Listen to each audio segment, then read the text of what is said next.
Alors ce matin, je suis l'un de votre prédicateurs de ce matin. Alors on va aller voir les Écritures, voir quelle est la pensée du Seigneur pour nous ce matin, pour moi, pour chacun d'entre nous individuellement et pour l'ensemble, nous tous comme communauté, comme famille, comme église. Qu'est-ce que le Seigneur voudrait nous parler, nous communiquer ce matin? Alors, mon sujet de ce matin, le thème, c'est le royaume des ténèbres. C'est sûr, vous allez me dire que mais pourquoi on ne parle pas du royaume de la lumière? On veut se focaliser sur le royaume des ténèbres. En parlant de l'un, on parle directement de l'autre. En parlant du royaume des ténèbres, nous parlons en parallèle du royaume des lumières. Donc, the kingdom of darkness.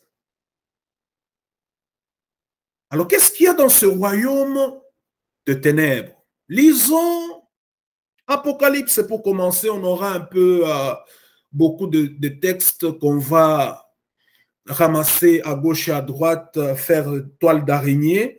Et puis, autour de ça, on va construire notre pensée de ce matin. Alors, nous sommes dans Apocalypse, chapitre 12, verset 12.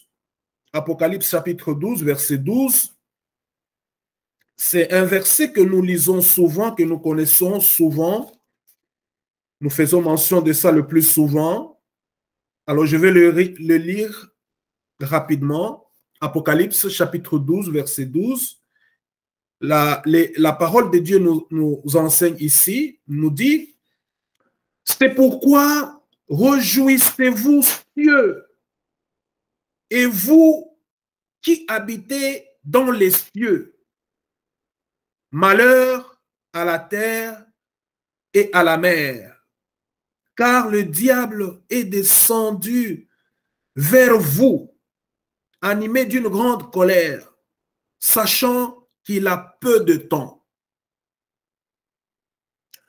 On bénit le ciel, on dit réjouissez-vous, cieux, et vous qui habitez dans les cieux. Qui habite dans les cieux ou dans le ciel en ce moment? Sûrement que c'est des anges, Dieu, les chérubins et tout ça. Il dit, mais heureux que vous êtes. Réjouissez-vous, soyez dans la joie parce que vous êtes épargnés. Mais malheur à la terre et à la mer. Donc, malheur à la terre, nous qui sommes sur la terre, autrement dit, malheur à cette terre et à la mer. Car la raison, on donne ici que le diable est descendu vers vous, vers la terre, vers la mer. Pourquoi on parle de la mer?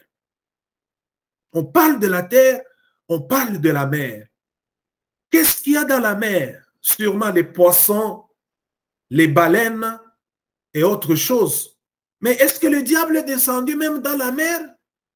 Qu'est-ce qu'il est allé faire dans les mers, les océans? Oui, il a son travail là. Si vous essayez de vous instruire là-dessus, vous allez voir que l'ennemi, le diable, a beaucoup de travail à faire même dans la mer. On ne va pas entrer là-dedans aujourd'hui. Alors il dit, il est animé d'une grande colère. Il est animé d'une grande colère, sachant qu'il a peu de temps. Alors, lisons un autre texte dans Ésaïe, chapitre 9, chapitre 8 d'abord.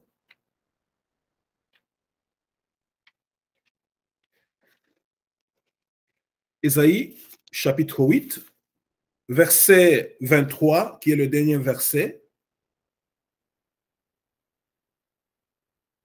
Ésaïe, chapitre 8, verset 23. Parce que nous parlons du royaume des ténèbres, alors essayons de voir de quoi il s'agit dans ce texte.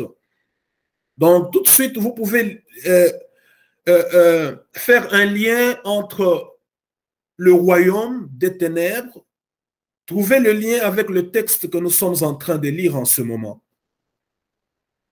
Alors, qu'est-ce qu'il dit ici? Ça, c'est le prophète Ésaïe, un des plus grands prophètes, le prophète qui a parlé, qui a prédit, qui a longtemps prédit, peut-être plus que les autres, sur le temps messianique, sur la venue de Jésus, sur l'arrivée de Jésus, la naissance de Jésus. C'est le prophète, parmi tous les prophètes dans la Bible, c'est lui qui a beaucoup parlé de Jésus, de la naissance de Jésus. Alors, dans ce verset, de quoi il s'agit? Bien sûr, évidemment, il parle, c'est une anticipation, c'est une prédiction des temps à venir, des temps du Messie. Alors, qu'est-ce qu'il dit ici?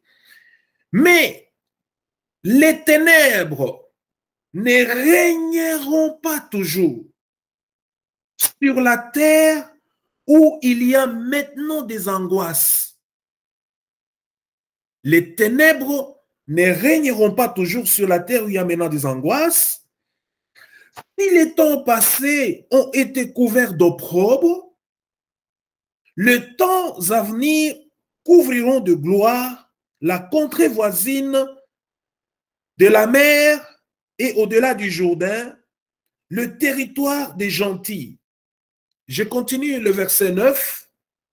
Nous lisons le premier verset, le chapitre 9, excusez-moi, et le premier verset.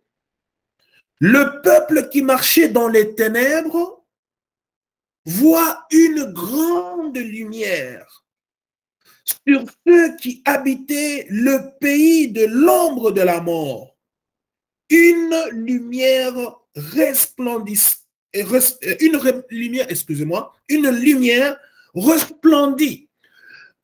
Excusez-moi.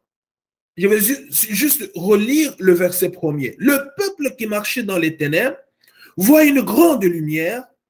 Sur ceux qui habitaient le pays de l'ombre de la mort, une lumière resplendit.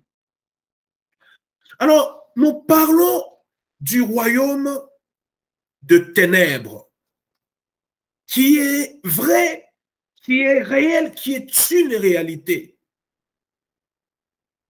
Que nous, en tant qu'Église, en tant qu'enfants de Dieu, nous devons prendre conscience de cette réalité. C'est une réalité, c'est une évidence. Le jour de l'Apocalypse, dans la révélation qu'il nous a donnée, au chapitre 12, verset 12, il dit que heureux les cieux et aux habitants des cieux, et malheur à la terre et à la mer, parce que le diable est descendu sur la terre animé d'une grande colère, parce qu'il sait que il n'a pas beaucoup de temps, il a peu de temps. Alors il veut accomplir sa mission dans le peu de temps qu'il a. Alors pour ça, il s'est construit un royaume que nous appelons ici le royaume des ténèbres. Le royaume des ténèbres. Lorsqu'on parle du royaume, donc évidemment ici il s'agit d'un roi qui exerce son pouvoir sur le territoire, sur son territoire, sur sa nation, son empire. Il exerce son autorité, il exerce son pouvoir. Et lorsqu'on parle du royaume, ici, bien sûr, c'est un royaume où il est roi, il domine, il fait respecter sa volonté, il s'impose. Alors, on parle des ténèbres. C'est quoi les ténèbres ici? Alors, parlant des ténèbres, j'aimerais qu'on voie quelques points qui essaient de décrire les ténèbres dont il est question dans les Écritures ici. Il est roi des ténèbres. Mais c'est quoi ces ténèbres? Est-ce que c'est les ténèbres de la nuit que nous voyons?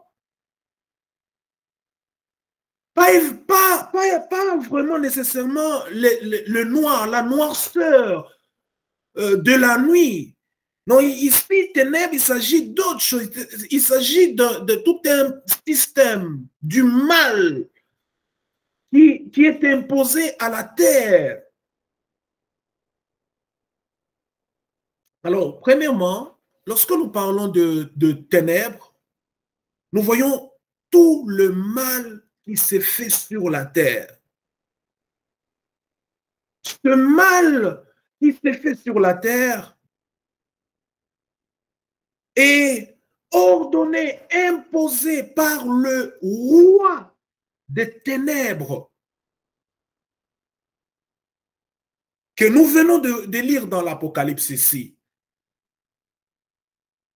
Il impose le mal, le péché, la souffrance, l'injustice et toutes sortes de choses que nous voyons qui ne sont pas correctes.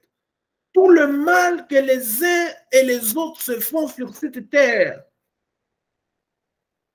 Ce mal fait partie du royaume des ténèbres, des œuvres des ténèbres que l'ennemi a imposées sur cette terre. Je ne vais pas faire une liste ce matin de tout le mal, si vous voulez, que nous voyons à tous les jours qui se passe ici, lorsque nous nous réveillons le matin.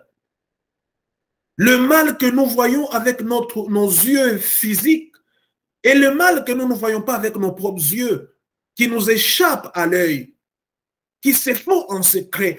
Tout le mal qui se fait aussi en secret, en cachette.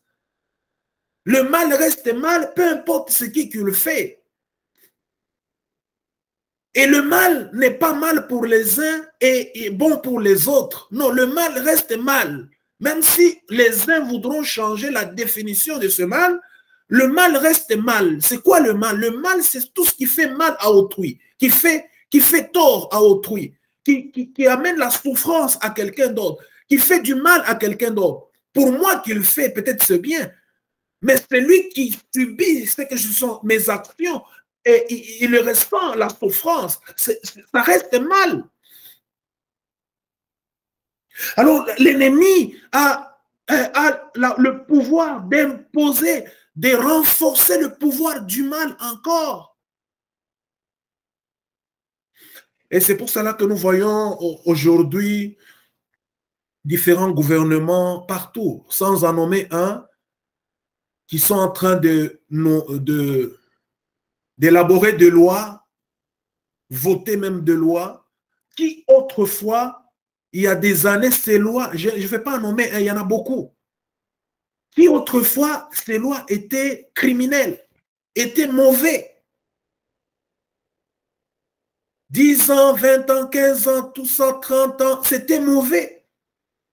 Mais les mêmes choses, aujourd'hui, le mal devient bien. Ce qu'on a appelé mal à l'époque, aujourd'hui, on appelle ça le bien. Non, c'est parce que les gens veulent se consoler dans leur mal, officialiser leur mal. Mais le mal reste mal. Alors la mission de l'ennemi, c'est de renforcer le pouvoir du mal pour accomplir sa mission. Pourquoi? Parce qu'il sait qu'il a très peu de temps.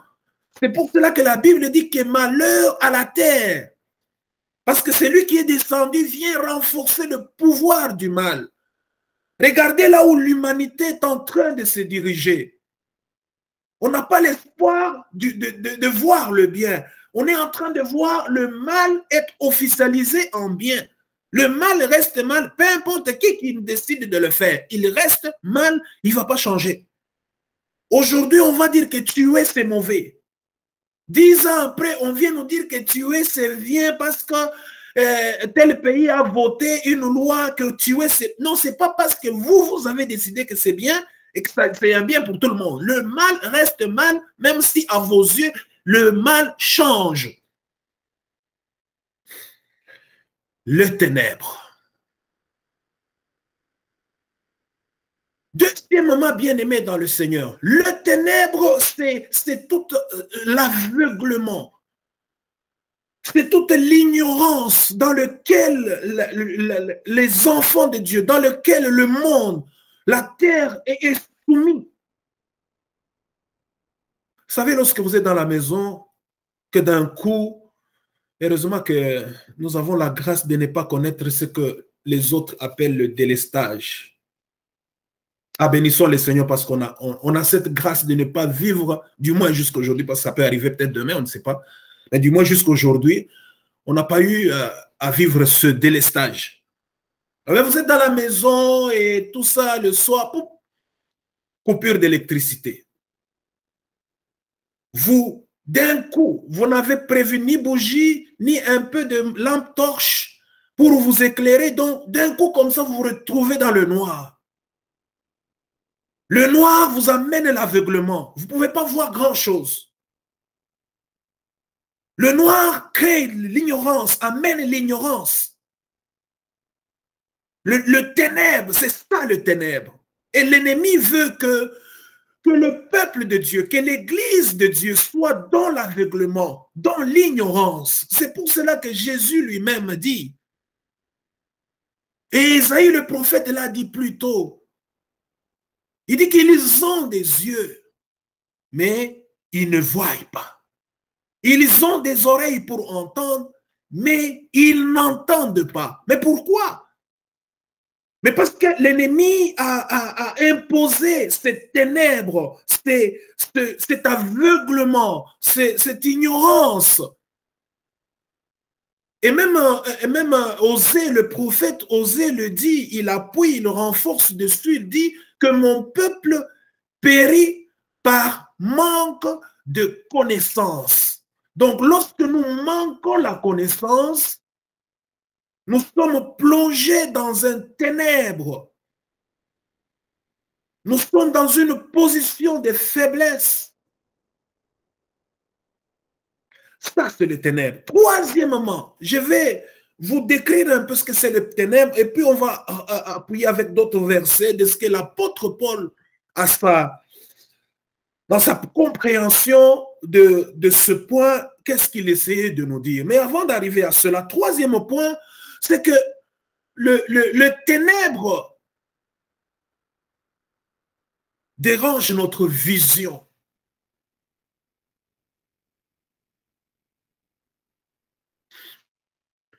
Si vous êtes dans les ténèbres, même s'il y a un danger juste à côté de vous, un profond ténèbre, le danger peut être juste à vos côtés,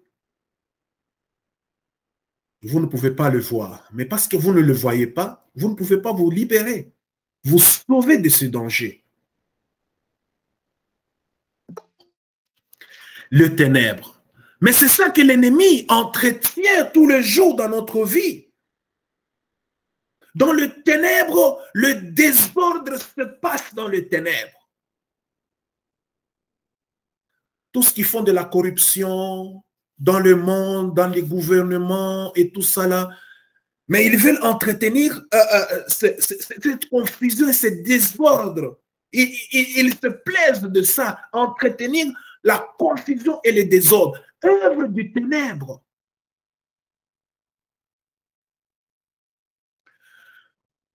Quelques semaines plus tôt, on parlait un peu, je parlais des handicaps. Je me disais que on parlait des aveugles dans la Bible.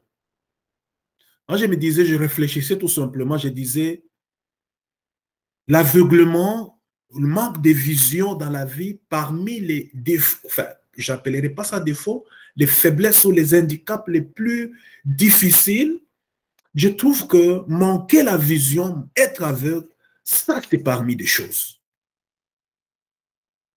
Vous pouvez faire des choses, mais vous êtes très limité, très limité. Vous avez très peu de marge de manœuvre.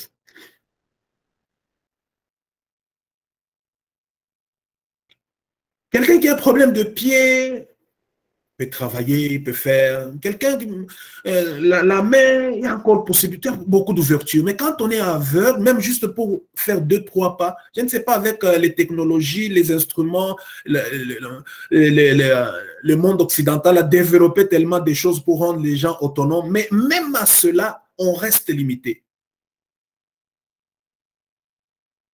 Quand on est sourd-muet, on peut encore, c'est vrai qu'on a un problème. Mais on peut encore faire beaucoup de choses. Je suis allé un jour à un McDo. Comme tout le monde, on arrive, c'est bien longtemps avant la pandémie. C'est sûr que ça fait ça fait longtemps que je n'ai pas été à un McDo là où m'asseoir pour manger. Alors, je voyais une madame parmi les dames qui nettoyaient après que les clients mangent et elle ramassait des choses. Alors, j'ai vite remarqué que quand quelqu'un lui parlait, elle ne répondait pas, elle juste regardait et puis, alors, ça avait tiré mon attention juste à faire une observation par rapport à ça. Alors, j'ai commencé à suivre pour comprendre qu'est-ce qui se passe avec la dame parce que j'avais remarqué qu'il y avait un problème. Mais en suivant, sans lui parler, sans rien lui demander, j'ai trouvé finalement, toujours dans mes observations, finalement qu'elle elle avait un problème, elle était sourd-muette. Non, elle ne parlait pas, mais elle travaillait. Tu ne peux pas le remarquer. Mais parce que moi, j'étais là, je ne sais pas, quelqu'un lui avait parlé, puis ça a attiré mon attention. Je voulais suivre un peu pour voir. Alors, plus tard, quand quelqu'un est venu lui parler encore, la façon dont elle a répondu, j'ai compris que non, elle avait des problèmes. Mais ça ne l'a pas empêché de faire le travail qu'elle faisait, elle était payée. C'est sûr qu'ici, avec les technologies, les aveugles travaillent pour des centres d'appel, des centres de réception des appels, tout ça là. Mais même à ça, limité. Donc, je parlais un peu de manque de vision. Lorsqu'on manque la vision, dans la chair, on est vraiment limité. On n'a pas beaucoup de marge de manœuvre. Et le diable, l'ennemi, veut nous garder dans cette position où nous manquons de vision. Il nous garde dans la confusion et dans le désordre.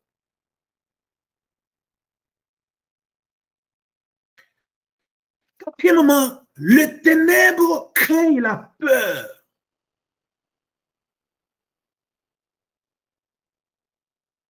Que vous le vouliez ou pas, vous vous retrouvez quelque part la nuit, vous marchez, vous avez un certain... que vous le vouliez ou pas, vous vous retrouvez dans la forêt la nuit ou quelque part où c'est sombre, c'est ténébreux, que vous le vouliez ou pas, à un certain moment, vous allez regarder à gauche, regarder à droite, un arbre qui bouge parce que vous êtes seul. Ce réflexe est normal, mais c'est la peur. Et oui, l'ennemi veut nous garder dans les ténèbres pour nous faire peur.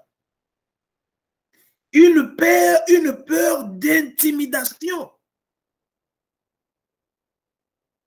Amen. Et cinquième chose, le ténèbre amène la mort, est même synonyme de la mort.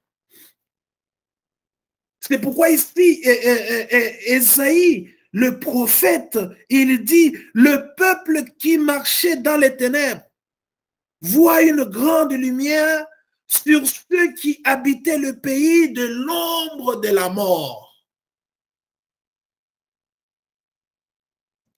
De l'ombre de la mort. Bien-aimés dans le Seigneur, oui, c'est tout un royaume qui est installé sur cette terre. Un royaume, excusez-moi, du mal, un royaume de la destruction. Mais ce qui est bon, bien-aimé dans le Seigneur, c'est que oui, les ténèbres sont là. Le royaume des ténèbres est là. Mais ce qui nous donne de l'espoir, de la confiance et de la force, c'est ce qu'Ésaïe dit ici, il annonce. Il dit que ceux qui habitaient le pays de l'ordre de la mort voient une grande lumière. Une grande lumière. Oh, bien-aimés dans le Seigneur, la terre, le monde, nos vies ont besoin de cette grande lumière. Cette lumière qui est différente de la lumière annoncée dans des philosophies humaines où on parle de la lumière. ou des messages de la lumière. Non, il ne s'agit pas de cela. Ici, il s'agit de notre Seigneur Jésus qui a été annoncé par le prophète Ésaïe. Une grande lumière vient éclairer le peuple qui marchait, qui vivait dans les ténèbres. À ce sujet-là, qu'est-ce que l'apôtre Paul nous enseigne? Allons-y voir Colossiens chapitre 1, versets 12 à 13. Ou plutôt, commençons avec Éphésiens. Éphésiens chapitre 5.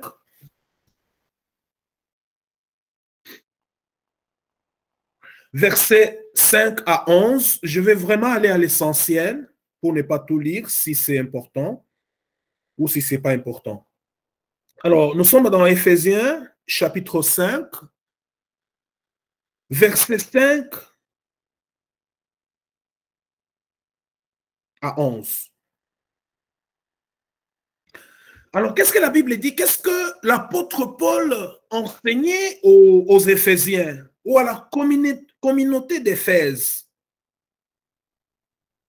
Il leur a dit beaucoup de choses, mais laisse-moi commencer à partir du verset 3 et on va descendre. Il dit que l'impudicité, qu'aucune espèce d'impureté, que la cupidité ne soit pas même nommée parmi vous, ainsi qu'il convient à des saints. J'aime ce verset. Que l'impudicité, qu'aucune espèce d'impureté. Donc, dans aucune espèce d'impureté, on peut mettre beaucoup de choses. Beaucoup de mauvais comportements, de mauvaises habitudes, de vieilles habitudes. Qu'aucune espèce d'impureté, que la cupidité, aimer l'argent, ne soit même pas nommée, pas trouvée, hein, nommée, juste le nom seulement.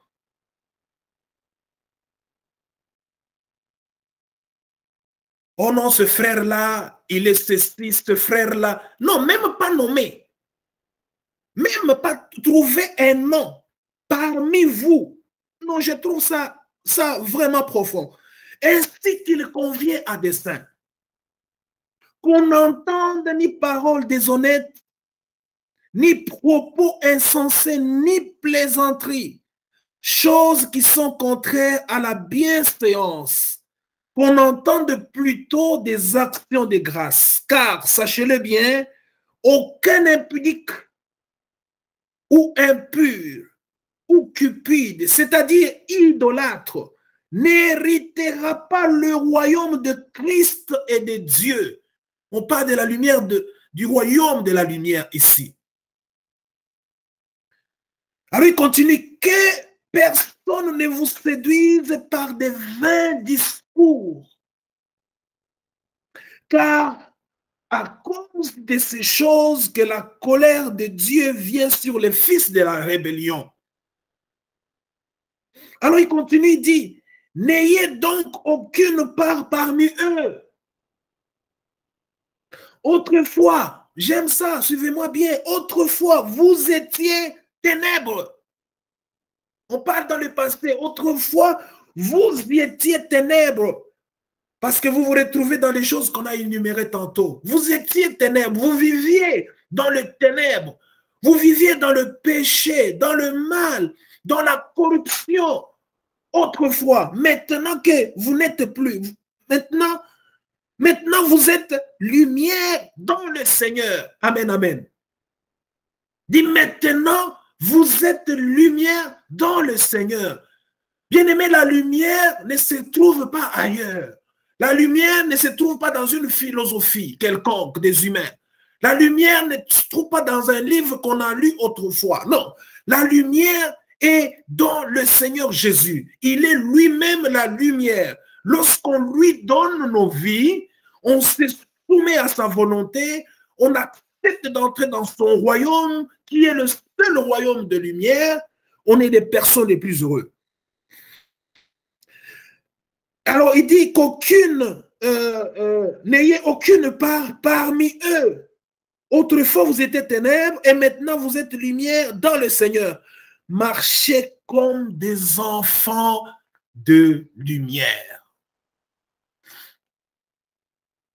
Marchez comme des enfants de lumière.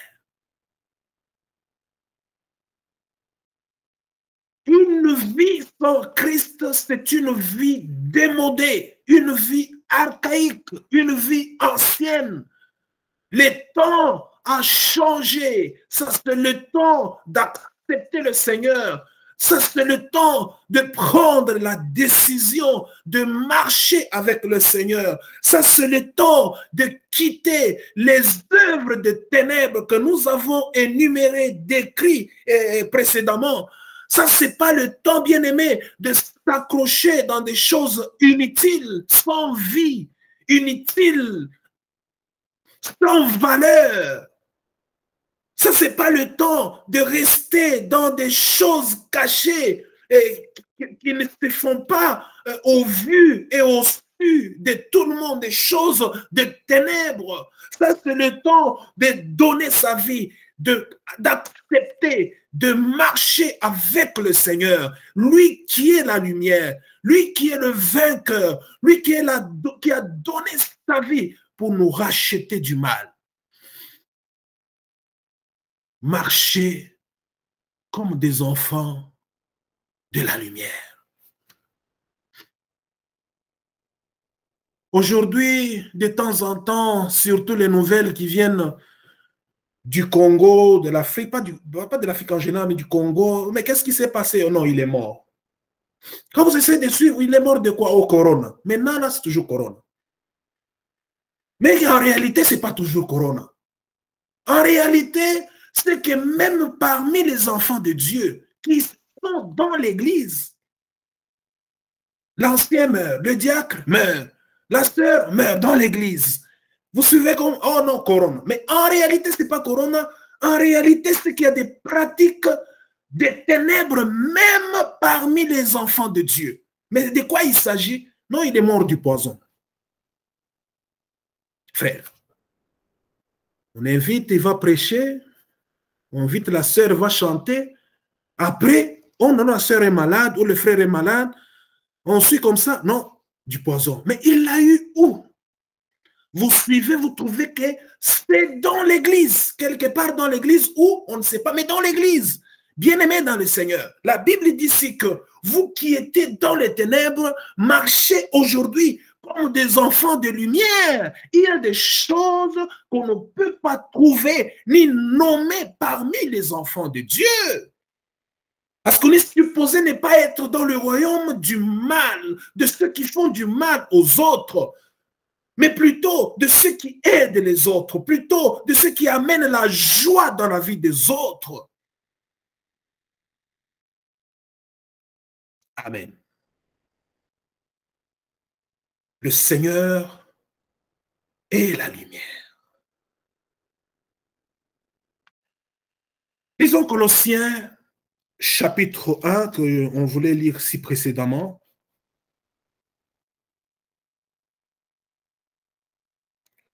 Versets 12 à 16. Colossiens chapitre 1er, versets 12 à 16. Là encore, je vais vraiment aller à l'essentiel. Qu'est-ce que l'apôtre Paul, encore, il s'agit de Paul ici. Il dit, rendez grâce au Père qui vous a rendu capable d'avoir part à l'héritage des saints dans la lumière. Rendons grâce à notre Dieu qui nous a donné le droit, le privilège, la grâce de faire part de l'héritage ou à l'héritage des saints dans la lumière, pas dans les ténèbres, dans la lumière, qui nous a délivrés de la puissance des ténèbres. Il nous a délivrés de la puissance de l'ennemi que nous avons vu tantôt. Non, on n'est plus là. On n'est plus là. Non, on n'est plus dans ces choses. On ne devrait même pas être nommé dans ces choses. C'est là que nous avons toujours aimé notre chanson. Peut-être on n'a pas eu le temps de chanter aujourd'hui. À mon cœur de choisir de suivre Jésus. À mon cœur j'ai choisi de suivre Jésus. En mon cœur je choisis de suivre Jésus. Oui, pour toujours. Oui, pour toujours. Lorsqu'on choisit réellement de suivre Jésus, oh, bien-aimé dans le Seigneur, laisse-moi dire comme le Québécois, on n'a pas le temps de niaiser. On n'a pas le temps de niaiserie, il n'y en a pas. On prend les choses du Seigneur au sérieux. On prend notre foi au sérieux. On se débarrasse de tout ce qui est ténèbres parce qu'on a pris le temps de suivre Jésus. Amen. Amen. Le ténèbre ne devrait pas être en nous. On ne devrait pas, les enfants de Dieu commencent à vivre avec beaucoup de méfiance. Mais pourquoi? Parce que le ténèbre a encore la place parmi eux. Mais lorsque le ténèbre disparaît, comme dans la communauté des apôtres, ils vivaient en communion fraternelle à l'aise, les uns et les autres, dans la joie de l'esprit.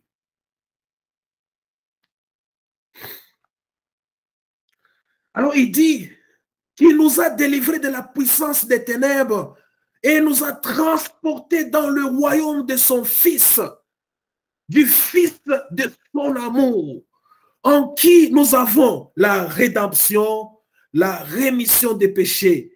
Il est l'image de Dieu invisible, le premier-né de toute la création, car en lui ont été créées toutes choses qui sont dans les cieux et sur la terre, les visibles et les invisibles, trône, dignité, domination, autorité, tout a été créé en lui et pour lui. Oh, j'aime ça. En lui et pour lui.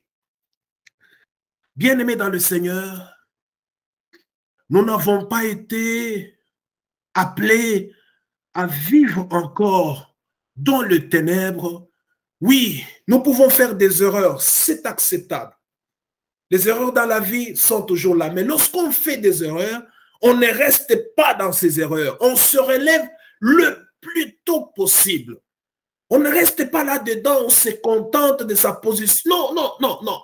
On se relève le plus tôt possible et on revient au Seigneur. Oui, il est là, dans son grand amour, dans sa grande lumière. Il est là. Et il est là pour nous. Amen, amen. Un dernier verset. Donnez-moi 2-3 minutes, on va finir. Dans Luc chapitre 11.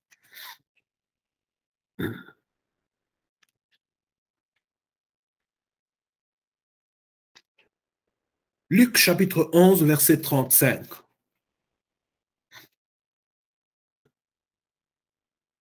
Là, c'est le Seigneur qui parle. Différents discours qu'il a tenus. Alors, dans ce verset, dans ce chapitre, verset 35, il dit, « Prenez donc garde que la lumière qui est en toi, excusez-moi, je vais juste le reprendre. Prends donc garde que la lumière qui est en toi ne soit pas ténèbres. » Amen. Que la lumière qui est en toi, prends garde que la lumière qui est en toi ne soit pas ténèbres. Donc il y a lieu, il y a encore la possibilité, il y a une probabilité que la lumière qui est en nous soit transformée en ténèbres. Oui, si et seulement si on n'y prend pas garde, si et seulement si on ne veille pas sur ça, cette lumière peut se transformer en ténèbres. Mais la volonté du Seigneur ce matin, c'est que nous acceptions cette lumière qui est sa parole, qui est le Seigneur lui-même en nous. Que nous prenons soin de cette lumière en nous. Nous prenons soin de cette parole en nous. Qu'on prenne soin de cette parole en nous. Pour que cette flamme continue à être animée. Et que cette flamme continue à s'allumer. Et que nos vies continuent à être éclairées par la parole du Seigneur. Nous devons prendre garde. Alors, bien-aimés dans le Seigneur, nous ne sommes pas appelés à vivre dans le royaume des ténèbres, à nous contenter des choses du monde des ténèbres, des choses qui se font en cachette, des choses inappropriées. Mais nous devons amener nos vies et la vivre selon la parole, selon le royaume qui nous a été offert par Jésus-Christ, notre Seigneur. Que le Seigneur vous bénisse. Amen.